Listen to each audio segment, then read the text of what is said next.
Let me first give you a word of warning. The following presentation contains no trace of PowerPoint. If that is unacceptable to you, you must leave now. And for those of us who are still here, I would like to start by asking you, by raising your hand, who here wants to reduce your climate impact and help save the planet? Wow, that's many. I also want to ask you, who here wants to dedicate your life to this challenge? Wow, that's hardly any. We should talk later. So if the most of us here, we want to spend only a reasonable amount of our limited time and only a reasonable amount of our hard-earned money on this fight, we had better be efficient. Because after all, this is not just any random issue. This is about our very survival. So I want us to see how we can be more efficient together in the combat against climate change. And you saw me, I raised my hand on both those occasions. I have willingly spent more than 20 years on this fight against climate change, doing hundreds of lectures, speaking at United Nations climate conferences on 4 continents. I've been in boardrooms with everything from fast food chains to oil companies, and I've been individually counseling members of all the 8 parties of the Swedish parliament and many other parties around the world. Now, even though I was recently knighted by the French for this work, I don't think there's really much to show for my dedication. In fact, after all, global emissions are still up. And here in Sweden, after a long and impressive downward trend, well, that has also come to a halt. And in all honesty, it seems to me that the work that me and my peers we've been doing has not been very efficient. And perhaps that is precisely because we care so much that we're ready to dedicate our own lives, and it might be very much efficient if others who don't want to spend quite as much time on it, they just want it to get fixed, people like you, get involved instead. So from my failures to your future success, how about 5 efficient ways to efficiently heal the planet and combat climate change? Let me start with the first redefinition. We're going to bring 5 redefinitions on efficiency here. The first one comes from my dentist, and it requires me to again get personal with you. Who here brushed your teeth this morning? Of course, obviously, we all did. We all brush our teeth every morning, every evening. Now comes the trickier question. Who here, when you brushed your teeth this morning, only brushed your teeth this morning? You did nothing else at the same time. Let the record show that there was 2 hands in the air out of an audience of several hundred. And of course, the answer for most of us is no.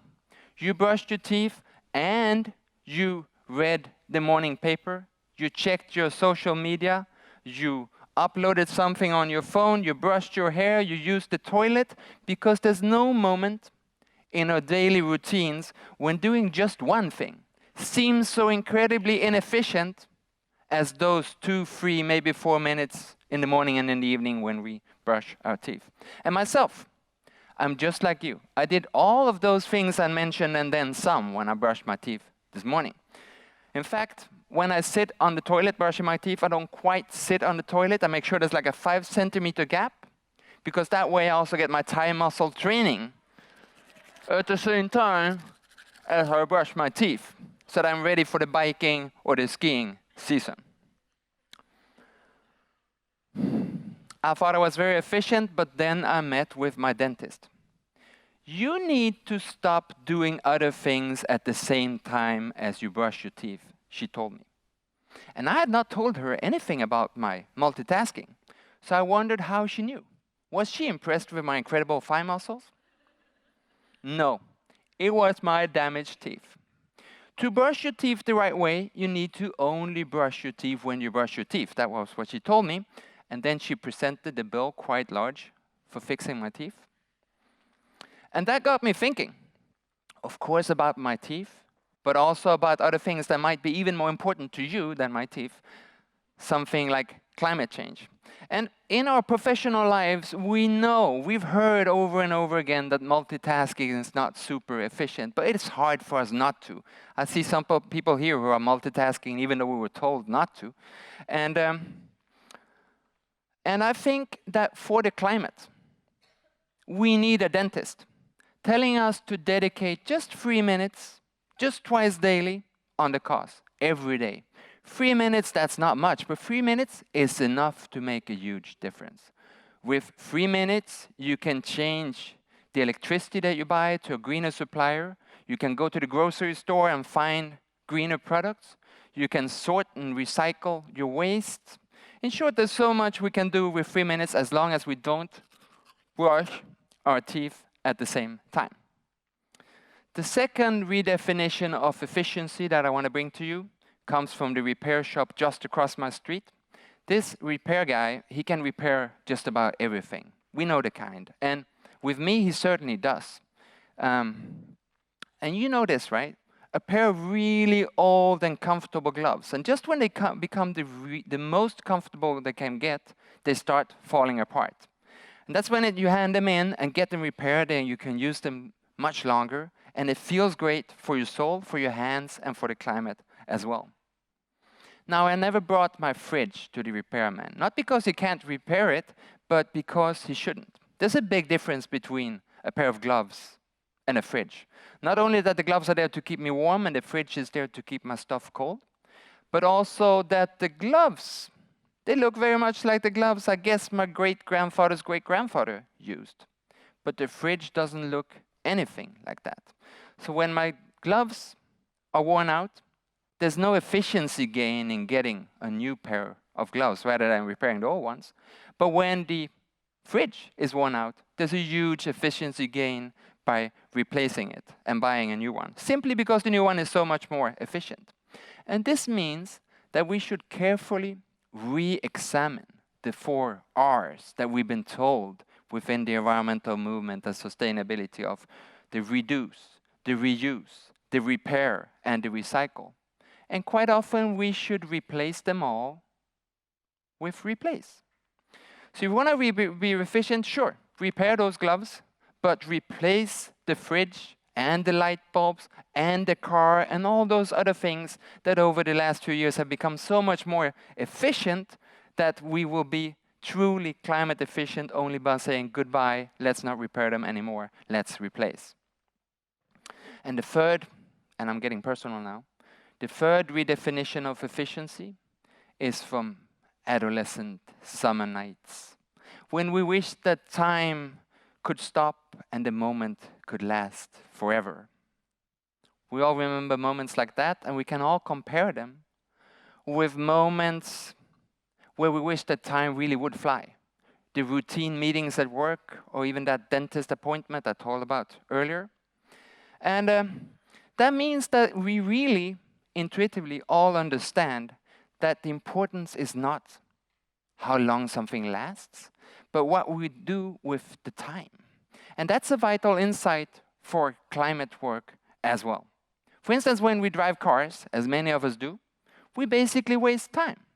You can't do much other good, valuable stuff when you're driving, and it's not a great place to hang out with friends. When we fly, as many of us also do, it's mostly a waste of time. Yes, there is a moment in the middle of the flight when you're actually allowed to bring out your computer and do a little bit of work. But it's usually the same moment when the passenger in front of you reclines the seat and squashes your computer. So we know that that's not efficient. And then whenever I take the train, like when I took the train getting here, people ask me, how long did that take? And I'm saying that's not the interesting part. It is how well was that time spent. From the moment I board the train until I exit a few hours later, I work efficiently. And the people right next to me, well, they seem to have a good time the way they could not or should not have in a car and most likely would not have on a plane. So when we focus on efficiency, as we must, we should focus not on limiting time spent, but on reducing time wasted. It will lead us to much more sustainable choices. The fourth redefinition of efficiency is about how big money matters little. I understand that you might be provoked by me saying that, because after all, do I think that you're made of money? So let me ask you, how many here are married or in some sort of a stable relationship? Most of us in here are. Now, who among us here has chosen that person on the grounds that that was the most efficient choice, the most logical choice? Now, on my previous question, I saw 2 hands in the air. On this question, not a single question, not a single hand in the air. And it proves that while we like to think of ourselves as rational beings, we see that not even our most important decisions have much to do with what's economically sound. In fact, I would get the same result if I asked, why do you live where you live? How come you have as many kids as you have or will have in the future? Again, not based on what's efficient or logical. In fact, it's much more probable that minor decisions, such as which toothbrush to buy, will be based on efficiency and economic rationality. And I invite you to try this out. To go to the nearest parking lot, somebody who has a fancy car there. You walk up to that person, you ask him or her, is that car efficient for you? Does it make sense for you? And yes, it most likely does. Here, here, here, not necessarily here. It's going to be logical, but it's not going to be logical economically wise. And with the work for sustainability, we have all heard, we have all read, and many of us, including me, have all said how much economic sense it makes with the solutions that we're proposing. Solar panels on the roof, they make economic sense now. Electric cars, they make economic sense now. Wind powers and so forth. That is very often true, but it's very rarely relevant. Because looking at a map for solar installations, you will see, whether it's a global map, a national map, or local map, that the areas where there's the most solar panels are not going to be the same areas where those would make the most sense in terms of most direct solar lights or highest electricity price. And in fact, if you ask those people who put up the solar panels, they would be hard put. It would be easy for them to say other areas where they could make more money than with the solar panels. And when you ask them about the climate effect of those solar panels, they would not necessarily be very sure about it. It's good, by the way. But they would be sure about how those solar panels make them feel good and how that is the envy of the neighbor. And remembering the guy with the car, remembering the neighbor with the solar cells, we need to understand that the customer is right. So that when we focus on efficiently combating climate change, we should focus a bit less on the wallet. And remember that the most important question to answer is not how profitable is it, but how good does it make you feel. The fifth and final redefinition of efficiency is that if you try too hard, it backfires. We have all witnessed how someone tries too hard, simply wants too much, and then it just backfires and becomes the opposite of what they intended. That someone, incidentally, was me as a younger self. When I was 8 years old, I became a vegetarian. But the way I told people to not eat meat made them eat more meat just to prove that I was not in control of their decisions. Now, many years later, we see another 8-year-old in the room, except that he has much more power, 1 billion times more power, and a very different agenda. He fights hard against efficiency rules for vehicles and factories. He fights hard against climate change agreements. He fights hard against the right for citizens to know about the climate impact of different solutions. And he fights hard for coal, for oil, for gas-guzzling cars, and for the right to pollute. And I say, finally. Finally, we have the common enemy that we need.